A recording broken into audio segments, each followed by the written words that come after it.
हिंदुओं में प्रॉपर्टी का ट्रांसफ़र कैसे होता है, किसको कितना शेयर मिलता है डेथ के बाद। देखिए, दो तरह की प्रॉपर्टी होती है, एक सेल्फ एक्वायर प्रॉपर्टी, एक ancestral property. Self acquire property मतलब जो हम खुद अपने पैसों से कमा कर बनाते हैं, और एंसेस्ट्रल प्रॉपर्टी मतलब जो हमें अपने फादर, ग्रैंडफादर, ग्रेट ग्रैंडफादर से मिलती है। तो इनमें बेटियों का कितना शेयर होता है, अगर होता है तो कैसे मिलता है उनको ये शेयर, आज के शो में मैं यही बात करने वाला हूँ। Stay tuned.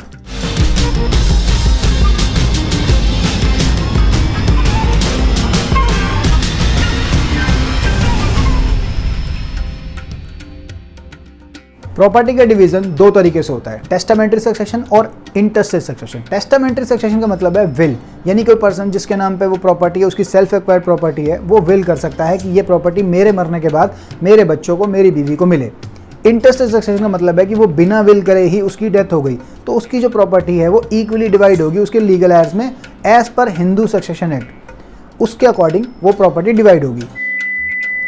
अब बात करते हैं एंसेस्ट्रल प्रॉपर्टी की। एंसेस्ट्रल प्रॉपर्टी कब बनती है, जब प्रॉपर्टी 4 जनरेशन तक प्रॉपर्टी में ट्रांसफ़र ना हुआ हो, सेल ना हुई हो या पार्टीशन ना हुआ हो, तब प्रॉपर्टी एंसेस्ट्रल प्रॉपर्टी बनती है। यानी कि एक प्रॉपर्टी आपको आपके फादर से मिली, उनको उनके फादर से मिली और उनको उनके फादर से मिली, यानी 4 जनरेशन तक वो प्रॉपर्टी ट्रांसफ़र नहीं हुई, एलिनेट नहीं हुई, सेल नहीं हुई, पार्टीशन नहीं हुई, तब वो प्रॉपर्टी एंसेस्ट्रल प्रॉपर्टी बन जाती है। एंसेस्ट्रल प्रॉपर्टी में 2005 से पहले बेटियों का कोई हक नहीं था। 2005 के अमेंडमेंट के बाद हिंदू सक्सेशन एक्ट में अमेंडमेंट की गई और उनको ये हक दिया गया कि आप भी इक्वल राइट है आपका इस प्रॉपर्टी में जितना कि बेटों का है, और उनको इक्वल लाइबिलिटी भी है। जैसे बेटों की ऑब्लिगेशन है पेरेंट्स को मेंटेन करने की, वैसे बेटियों की भी इक्वल लाइबिलिटी है उनको मेंटेन करने की। लेकिन इसमें एक कन्फ्यूजन थी।